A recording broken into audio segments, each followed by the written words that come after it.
Salut Xavier. Salut Guilain, puis bonjour à tous. Un petit peu heureux de vous retrouver après une longue période d'absence. Un peu ras-le-bol du soleil quand même. Pourtant j'aime la chaleur, c'est la première fois que ça m'arrive, j'en ai marre là. J'en ai marre, c'est terriblement inquiétant. On ne sait pas trop comment faire pour autant d'eau.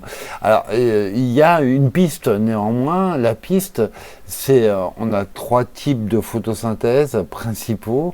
Les plantes en C3, en C4 et les plantes CAM. Les plantes en C4 ont un... Alors attention, je ne vais pas rentrer dans le détail parce que moi je ne suis pas du tout biologiste, je ne suis pas capable d'expliquer. Ce que je sais néanmoins, c'est que les plantes en C4, pour faire leur photosynthèse, sont beaucoup plus économes en eau. Et elles ont un avantage concurrentiel en climat sec et chaud sur les plantes en C3. Les plantes en C4, il y en a peu en fait. Et à quoi on les repère? À leur super comportement des années comme celle-ci. Alors au potager, qu'est-ce qu'on peut avoir? Attention, je vais être paradoxal. On peut avoir le maïs. Le maïs, c'est une C4, donc on voit bien à quel point il était trituré, dévoyé par les sélections successives. Mais je rappelle que les Indiens Hopi, dans des zones semi-désertiques proches du Nouveau-Mexique, cultivent du maïs. Donc on voit bien le travail à l'envers qui a été fait dessus pour rendre cette plante à ce point dépendante à l'eau. On a aussi tout ce qui va être canne à sucre, par exemple. On les repère, ils poussent à fond, ils vont très très vite. En quelques mois, et on en a une, nous, qui est vraiment intéressante, C4, c'est le kénopode géant, dont on a déjà parlé. Ce petit kénopode qu'on distingue du kénopode blanc, vous savez, qu'on voit dans tous les jardins, à l'espèce de blush rose là. Qu'il a ici. Alors lui, effectivement, quand il fait pas beau, il pousse.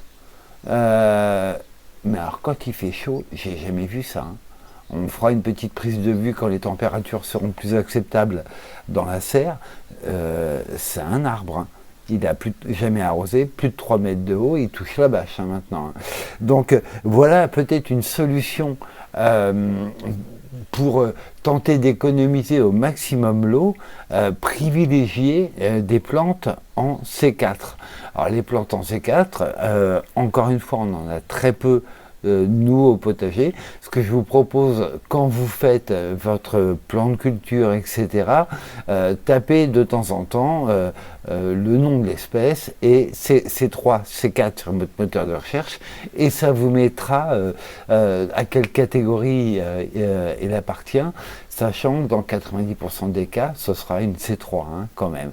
Mais bon, on en a quelques-unes en C4 qui sont vraiment des plantes ressources, qui sont des plantes qui posent question avec les années successives qu'on a, hormis l'an dernier.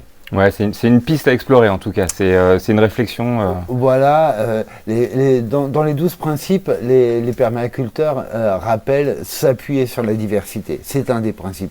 Voilà, s'appuyer sur la diversité, c'est aussi peut-être, c'est pas se dire attends je vais faire que du C4 machin, c'est se dire attends, s'appuyer sur la diversité des espèces, c'est aussi peut-être aller chercher un peu du côté des espèces en C4, voir ce qui est possible. Ça roule. Merci Xavier, à bientôt. À très bientôt.